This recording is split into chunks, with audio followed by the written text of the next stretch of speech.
And we also, on the men's side, had the Stuttgart event, which was won by mini grass court specialist Taylor Fritz, beating Sacha Zverev in the final in straight sets. Fritz has a pretty great record on grass, actually. Aside from Novak Djokovic, amongst active players, he has no one else has more grass court titles. So him and Djokovic up there leading the He loves the active Eastbourne, doesn't grass he? courts. Yeah, I was there with him last year and he was saying how much he loved it. He loved just getting the train going there. He said grass is not that difficult. It's just about slamming a few serves down. And I mean, Oh, there you he go. basically just said that grass court tennis is his favorite because it's the easiest. And he made it look pretty Mm. easy in that final, I think. People were not expecting necessarily it to be straight sets or it to be a bit closer. And I think he won the tiebreak 7-0, which I mean, Zverev, if that's ever a point to make that he's not the best in some of those crunch moments, I mean, that should not be happening when you're as good as he is. So, very good win for Fritz. He has announced that he's back. He wrote that on the camera. You must be thrilled, Joel, because you're a big Fritz Yes. fan. Do you think he's back? And do you think this is the sign that his season has turned as the surfaces have shifted? I do think this is a good sign for him, and I think it's been much needed. Because yeah, he's not been playing, or he's not been living up to his seed for quite a while. I think on the tour. So yeah, I'd say he's back. I think he's very comfortable on the grass, and although there are kind of lingering issues, I think around his movement, and I think in that final, maybe Zverev wasn't able to exploit his movement as much as maybe other players have been over the season. But Fritz's serve is just so big that when it is really working, it can cause a lot of damage. And from his perspective, it's interesting. He speaks about grass as like it's almost like one of the easiest surfaces to play because if you have a big first serve, solid ground strokes, it can lead to winning titles in a way maybe it doesn't happen as easily on other surfaces. So yeah, I think it's very promising for Taylor Fritz, but it's quite interesting because it's not just like he's good at grass; he's also good at playing Sasha Zverev Yeah, he's won his last five matches against Zverev, so clearly has his number. And maybe it just in something about the big matches as well. Yeah, really yeah, big, exactly. right? Last year was when people really got kind of their attention on it after Morgan posted doing it for the girls, Oh and then Yes, yes. they Is had that the to. real motivation going on That there? was Is at that still Wimbledon, going on? right? That was at Fourth Wimbledon. round, Yeah, Wimbledon. I Yeah. do think now there's a lot of people who look at that matchup and really think he's going to do it because of that. But they did say that they're friends. There's nothing more to it. So maybe it's just in our minds that we're still like lingering on that one. But you think both big servers both would have chances against each other, but clearly there is a bit of a I mean, bogey element to yeah. Brits for Zverev. I mean, Zverev did not manufacture one break point in the final. So I think his return game certainly is something that I think he needs to work on. This is not just an isolated instance, but that's going to be something that is going to be if he's going to want to do well in Grand Slams and live up to his seeding, he's going to have to take out these big players. And at the moment, he's coming up against these quality players and not just not getting the right result. No, and And one thing that's particularly pertinent about this is that the seedings for Wimbledon, bar the All England Club, which sometimes they reserve the right to change some of the seedings depending on grass court form.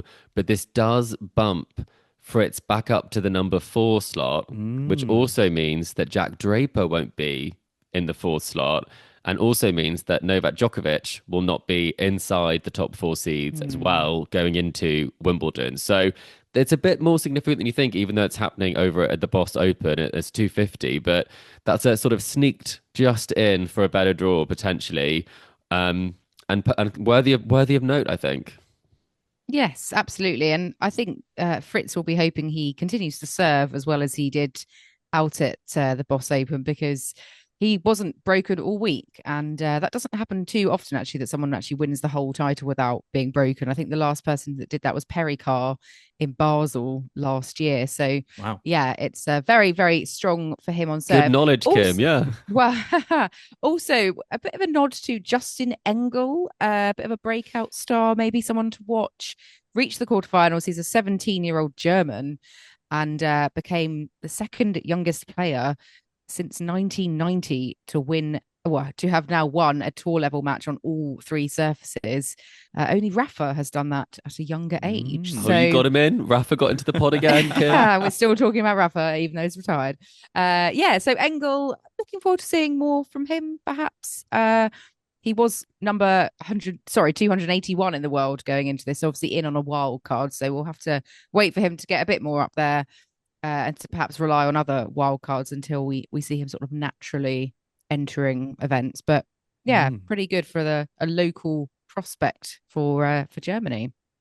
Yeah, and Ben Shelton into the top 10 for the first time as well. He's playing well, and I'm already going to have to say now, he was my one to watch when we did our French Open finals pod. So I think he's going to be an interesting customer. I mean, he's at Queens this week. I think he could do some damage there. Surprised he hasn't been higher than 10 already, because he's had some big runs at majors and he won some titles. So I think sometimes we forget that he is very much a player who is still reaching new milestones.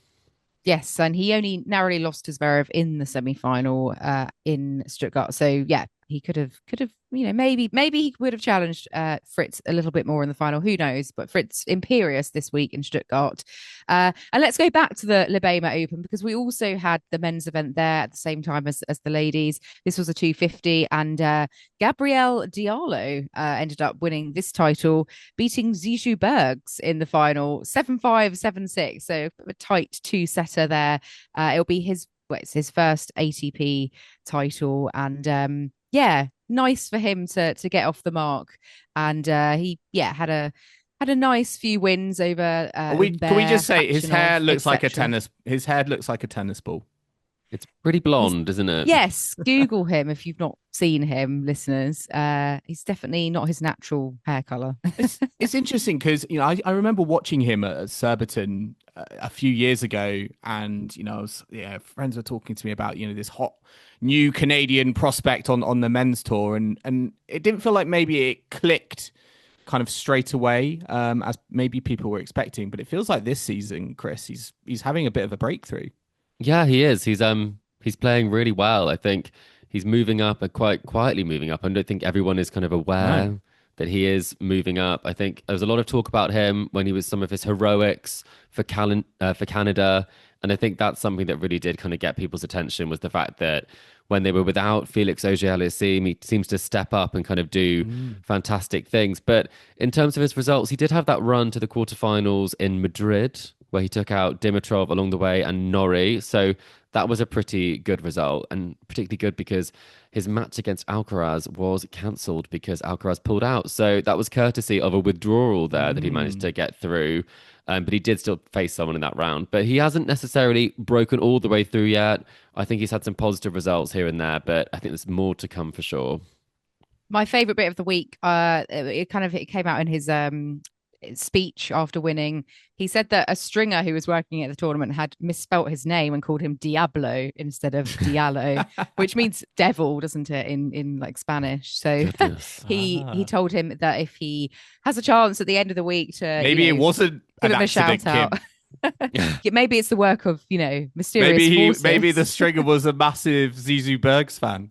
Oh, like a curse. Well, he survived anyway, thank goodness. He did. And well done to Gabriel Diallo. Up to 44 in the world now. So maybe another player you won't want to face unseeded at Wimbledon.